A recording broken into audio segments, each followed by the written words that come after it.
નમસ્તે દર્શક મિત્રો, ઈટીવી ન્યૂઝ ગુજરાતીમાં આપનું સ્વાગત છે. હું છું દીપક રાજાણી.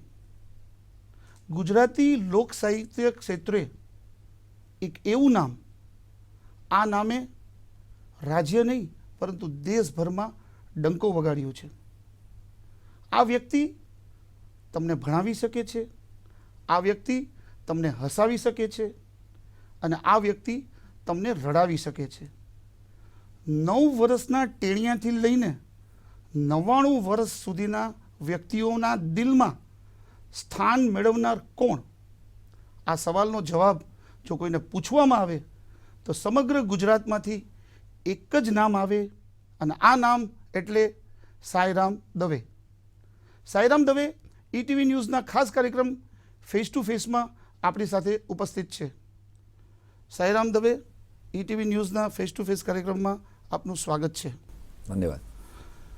સાંઈરામ, સૌથી પહેલો સવાલ કે ગુજરાતી લોક સાહિત્યમાં જૂના ઘણા કલાકારો આવી ગયા, ખૂબ જ સારું પરફોર્મન્સ કર્યું, ગુજરાતનું નામ રોશન કર્યું. જી. પણ સાંઈરામ દવે ગુજરાતનું નામ રોશન તો કર્યું જ, પણ ખાસ કરીને યુવા દિલોની ધડકન બન્યા. કઈ રીતે બન્યા? દીપકભાઈ, સરસ મજાની વાત કહું તો મારી શરૂઆત થઈ એન્જિનિયરિંગ મેં કર્યું. હું ઇલેક્ટ્રિકલ એન્જિનિયર છું. બહુ ઓછા ચાહકોને ખબર છે. એન્જિનિયરિંગ કર્યા પછી મારા પિતાશ્રી ભજનિક વિષ્ણુપ્રસાદ દવે, એટલે પપ્પાની ઈચ્છા હતી અમે 3 ભાઈઓમાંથી એક દીકરો કલાનો વારસો જાળવે. પણ હું એન્જિનિયર બન્યા પછી હું ઓર્ગન શીખતો કાંતિભાઈ સોનચત્રા પાસે, અને મને સપના હતા મ્યુઝિક ડાયરેક્ટર થવાના. પછી પપ્પાને એક વાક્યએ મારી જિંદગીમાં ટર્નિંગ પોઈન્ટ આપ્યો કે હવે તું તો એન્જિનિયર થઈ ગયો અને નોકરીએ ચડી જઈશ, એટલે કલાકાર નહીં થાવ તો આ પેટી તબલા કાલ સવારે હું મરી જાઉં તો બાળી નાખવા પડશે. આ એક વાક્ય એન્જિનિયરિંગના સર્ટિફિકેટને ફાડી અને હું શિક્ષક બન્યો.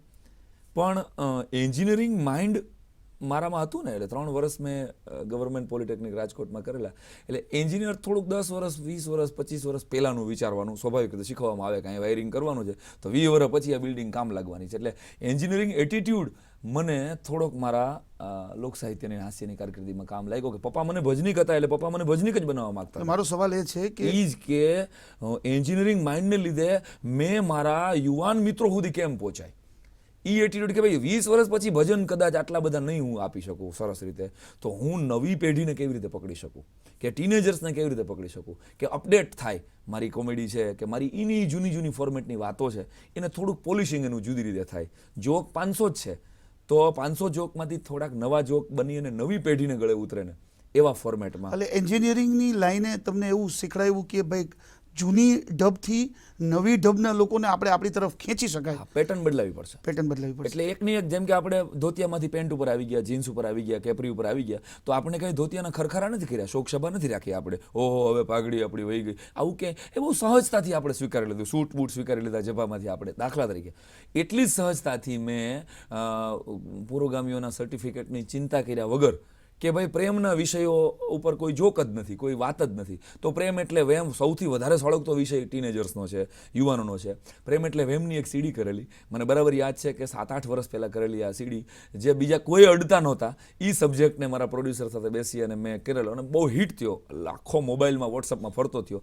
હું યુવાનો સુધી પહોંચ્યો પ્રેમના વિષય થકી, કે મેં હસતા રમતા પછીની સિક્વલ કરી. જોક્સની દુનિયામાં ત્રીજી સિક્વલ પ્રેમ એટલે વેમની બાય ડિમાન્ડ કરી હોય એવું કદાચ પહેલી વાર બન્યું. એટલે વેલેન્ટાઇનથી તમે યુવા દિલની ધડકન બન્યા. હા, એમાં વેલેન્ટાઇનની વાત કરતા દેવરો આનંદની વાત મારે નવી પેઢી સુધી કેમ પહોંચાડવી.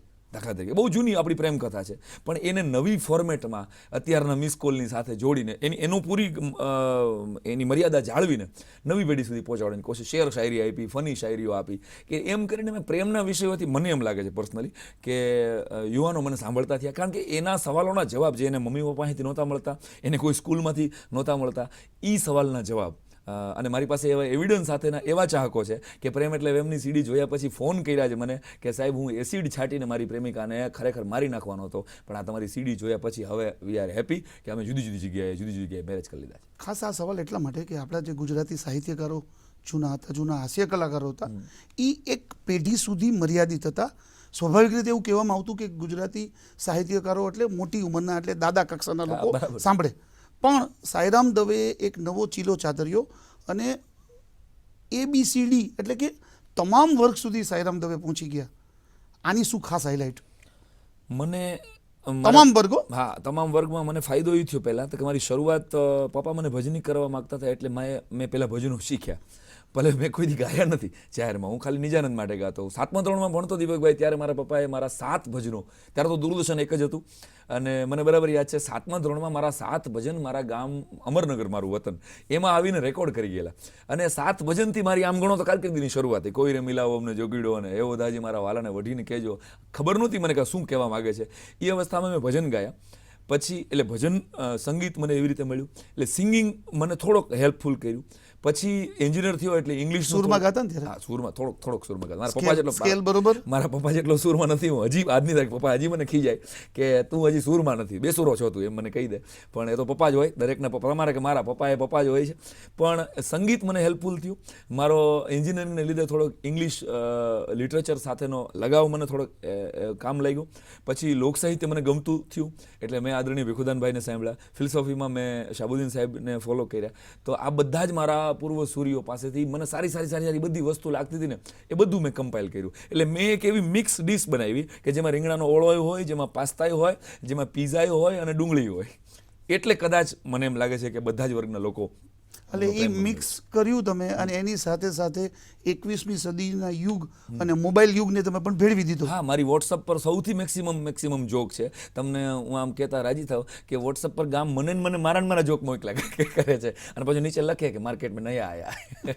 જે મેં 10 વર્ષ પહેલાં બનાવી હોય કે 5 વર્ષ પહેલાં બનાવી હોય, કોઈ મોબાઈલની જોક કે કોઈની, પણ એનો મને રાજી પહોંચે કે લોકો તો હસે છે ને. મારો એક શેરમાં હું જીવું છું સાહેબ, કે રંજો ગમ કી બંધ દુકાન રહે, રંજો ગમ કી બંધ દુકાન રહે, હર ચહેરે पे મુસ્કાન રહે, मैं हंसू या ना हंसू, हंसता सारा हिंदुस्तान रहे. સાઈરામ દવેની બાબતમાં જો ન ભૂલતો હોત તો સાઈરામ દવે જે પોતાના હાસ્ય વ્યંગથી લોકોને તરબોળ કરે છે, એની સાથે સાથે ક્યાંક ને ક્યાંક આપઘાતના જે બનાવો આપણા ગુજરાત સમાજ માટે જે ચિંતારૂપ છે, જી એમાં પણ સાઈરામ દવે ક્યાંક ને ક્યાંક રોલ પ્લે કરે છે એવું મને ખ્યાલ છે. જી આપણા માટે ખૂબ જ એક પડકારનો વિષય છે. રોજ આપણે સવારે છાપું વાંચીએ, ટીવી ખોલીએ તો કોકે છલાંગ લગાવી હોય, હા, કોકે અગન પછેડી ઓઢી હોય.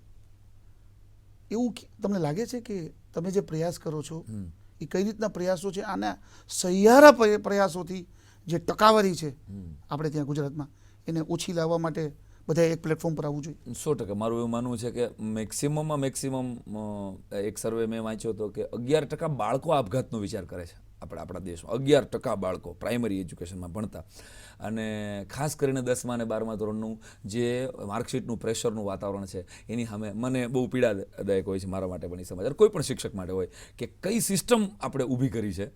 ખાસ કરીને વાલીઓ નો એમાં હું વાંક બાળકોનો સેજ પણ કાઢતો જ નથી કે માર્કેટ જે રીતે આખો તને ટકા નહીં આવે તો મારો આબરૂનું શું થશે, આ જે માહોલ. અને મને બરાબર ખબર છે કે ઉપર નીચે રહેતા હોય ને તો નીચલાવાળાનું રિઝલ્ટ આવે ને એટલે ઉપલી 2 ભાભીઓ રાહ જોઈને બેઠી હોય, કેટલા આવ્યા તમારા રમેશને ટકા? 80%. ક્યાંય એડમિશન ન મળે. આ જે મેણાટોણા મારી અને છોકરાને એના મા બાપને ગિલ્ટી ફીલ કરવામાં આવે છે. આના માટે જાગવું સર્જકોએ તો પડે જ. કલાકારો, કવિઓ, સંતો બધાએ જાહેરમાં એક અપીલ કરવી જોઈએ. અને માત્ર માર્કશીટના મોહતાજ આપણે જો બનાવશું છોકરાઓને, એમાં એનું વળગણ દૂર થાય ને કે ભાઈ 98% નથી આવતા તો કાંઈ વાંધો નહીં બેટા, તું એક સારો છોકરો છો, તું કદાચ કાળવારે પાઉંભાજીની સરસ મજાની શોપ કરીશ ને તોય તું 50,000 કમાઈ શકીશ. તને ખાલી સારું બોલતા આવડતું હશે તોય કોઈ રેડિયો ચેનલમાં તું આરજે થઈ શકીશ. આ ઉઘાડતો નથી આપણી વાત. એટલે વાલીઓને જ આ વાત કહેવામાં આવે ખાસ કરીને. અને 100% મેં પણ 2 કવિતાઓ લખી છે કે વોટ્સઅપ પર પણ ફરતી હોય છે.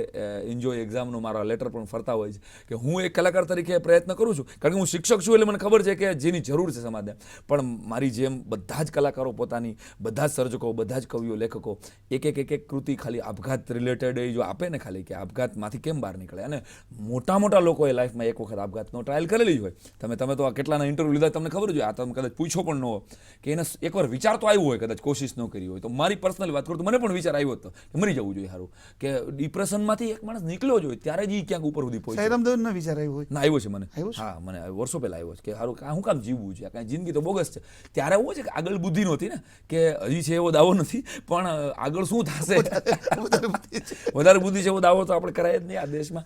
પણ કારણ કે આપણામાં બુદ્ધિ છે ને એ આપણી પ્રાર્થના સભામાં જ નક્કી થશે કે ખરેખર આ તો સારો માણસ હતો. તો એક વખત તો કોઈ પણ સફળ માણસને મરી જવાનો વિચાર આવ્યો જ હોય છે, પણ ત્યારે એને એના મા બાપના સપનાઓને જોવાના હોય કે ભાઈ ઓહો, મારા મા બાપે મને જન્મ આપ્યો છે, ઈશ્વરે મને અવતાર આપ્યો છે. એ કોક હેતુ, આ પ્રોગ્રામમાં હું આવ્યો છું ફેસ ટુ ફેસમાં, એનું કંઈ કારણ છે. ટીવીના આ સ્ટુડિયોમાં દીપકભાઈ રાજાણી સામે બેસવાનું જો કોઈ કારણ હોય, સ્પેશિયલ કારણ હોય, તો આ ધરતી ઉપર આવવાનું આપણું કોઈ કારણ તો હોય જ ને બોસ.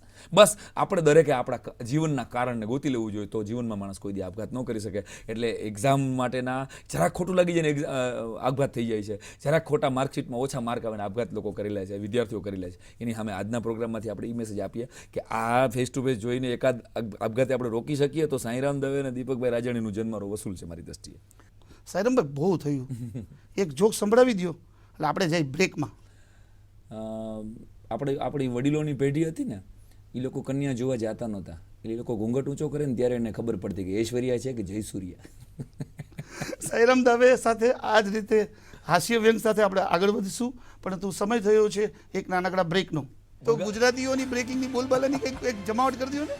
હા સંદીપ, જો તો વલસાડથી અમારે સંવાદદાતા સંદીપ છે. સંદીપ ઓનલાઈન જ ન હોય, હા, એ કાંઈક ભજીયા ખાતો હોય.